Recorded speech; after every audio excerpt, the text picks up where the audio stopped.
A very familiar dress. This dress is from 2007.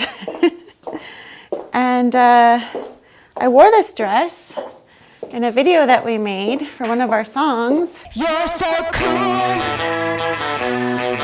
Hey, where we going?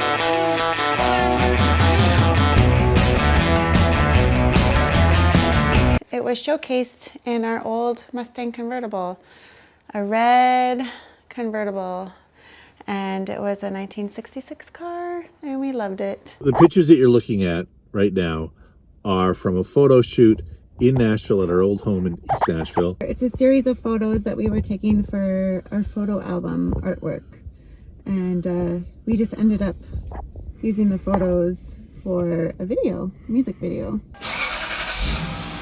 We are in our 2005 Lexus SC430, which is a car that was 75, 85, 95, 05, 40 years newer, 39 years newer than our 66 Mustang convertible, right? And we're thinking, we'll show you pictures. We don't have any video because it was we owned it until 2008, right? Yeah. It was in my family. So we're going to compare the two cars.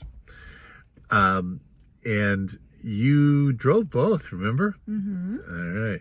Yes. So the Battle of the Mustang versus a 1966 Mustang versus a 2005 Lexus SC430. So one is a classic and one is either a classic in the making if you're a fan, or if you're not, well, then you don't like the Lexus. That's just the way it goes. So the Mustang, it had been in my family for 30 some years and had hardly any miles on it. Like, I think we drove it across the country. It had less than 100,000 miles on it. Mm-hmm. But it has soft top, and that presents its own problems. This has 160,000 miles on it, so a lot more miles. Mm-hmm. Almost the same size engine, 289, a 4.3 liter. It's almost the same. All right, so comparing the two across the time, what are the things you remember about that Mustang? You mean, okay, so I remember how fun it was to drive. Mm-hmm. The classic look of it. Like, I love the look. When you say fun to drive, what do you mean? I think, well, just driving a convertible in general. Oh, okay. All right. And feeling cool because I'm in a Mustang, a classic. Right, okay. Mustang. Yep, that all makes sense. So yeah. all of that. The color, like bright red. I remember the canvas top. So it didn't really keep you very warm. No, so here's the thing. The car, we drove from Seattle to Orlando in the car, and you really drove it a lot in Orlando. So one vote in favor of this car being newer is that it has air conditioning, which is really important when you've got a car in Florida or anywhere, even here, especially convertible, because you don't think about it until you've got one, but you want that air conditioner working even when the top is down, because you just need to be cool. If that sun is beating on you, and you don't have the top up, at least you can have the convertible on, the convertible top down. So you did bake. So didn't have that. No. And also in Florida, that canvas top, it did not protect you at all from the elements. Yes. What about the rain? You drove on I-4, which goes right through the heart of Orlando, in those monsoons, right? Yeah, terrible. Like leaky roof and just the little windshield wipers going, and you can't see a thing, and had to pull over. Scared for my life. Yeah. Because you couldn't see at the back. Remember, it had that little plastic thing in the back. It didn't have glass like modern convertibles do. It had that little plastic piece of clear, kind of, it wasn't really clear. It was kind of translucent. You could see images behind you, but you couldn't see anything. Yeah. It was super dangerous, I thought. Super dangerous. And then, like I said, the windshield wipers, they don't even go across the whole windshield. Yeah. So it's like, I kind of can see out. Right. Yeah. I remember that. And you talk about the steering. I just remember it had power steering, which was, an option, I think, back in the day. And it was so numb. Like, you could just, it was definitely steer with one finger kind of time. Yes. So this has in its favor air conditioning, certainly better steering. That roof, after that we said we would never have a convertible that didn't have a solid roof, because they were just it was so awful in the heat.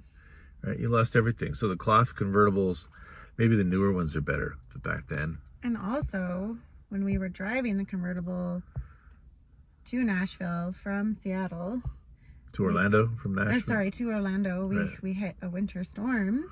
Oh yes, and it was freezing in the car. We could not. Oh, that's right. So the heater was blasting. You couldn't even tell.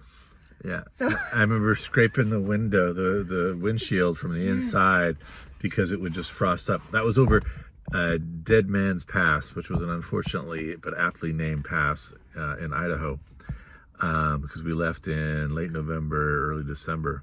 Yeah. And yeah, it was terrible. It was. We were freezing. We couldn't see. Right, couldn't see. Yeah. And it had, because we were coming from Seattle, they didn't have winter tires on. So it just had all seasons, and all seasons don't include real winter driving. As anybody who has all seasons knows, all seasons do not include mountain passes named Dead Man Pass.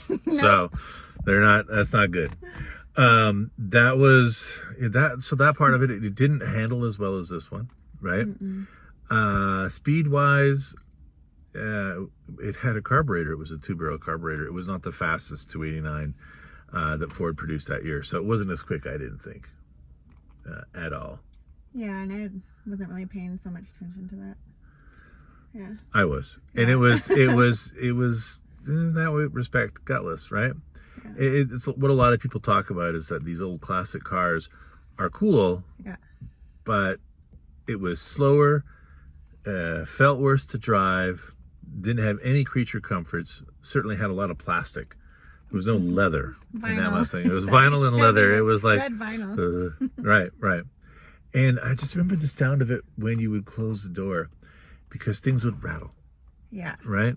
You know, this one sounds like a thud. And even when I put the trunk down, it's got this resounding, I fit perfectly thud. Right? Yeah. But that convertible would be like, shh.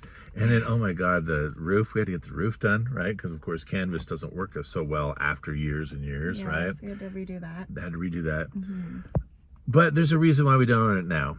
We sold it in 2008 for $7,500, which I thought was a good deal. Although by that time we had put in $5,000. I added up all the bills in trying to get this car to run. So I don't know if this has to do with Nashville mechanics, and for that matter, some Orlando mechanics, but definitely Nashville mechanics. They could not fix that car. We tried everything. We spent $5,000 trying to get it fixed, and they could not get it to run around the block.